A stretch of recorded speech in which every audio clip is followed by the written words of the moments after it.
Hi, my name is Graham, and I'm a brewer here at Vancouver Island Brewing. I first got into beer when I started working at a liquor store here in Victoria. We've got a great selection of craft beer, and it's been like that for years. All right, so to start my day, my alarm goes off at 10 to 5. It's usually dark out, no matter what the season, and come into work for about 6 a.m. Brewers here at VI have a pretty interesting advantage in that we do a lot of cellaring work and a lot of packaging work along with brewing. Keeps things fresh. You come in every day, you're doing something a little different. But brew days are definitely my favorite. I love making beer. And on the days when I am making beer, the first thing we do is mash in. Mixing the water with the grain, hits the mash tun, 64 degrees Celsius, and you're off to the races.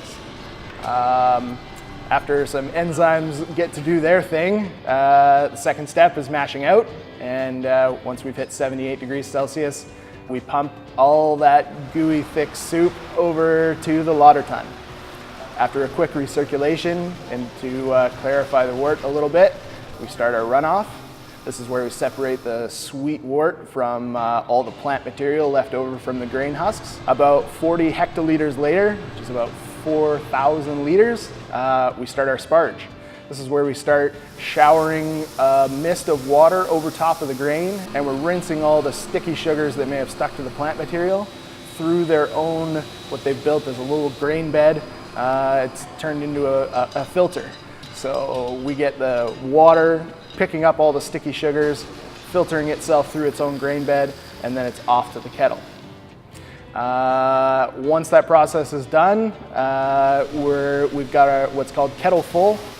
At kettle full, we'll throw in our bittering hops once the boil is started, and we'll boil the wort for 60 minutes.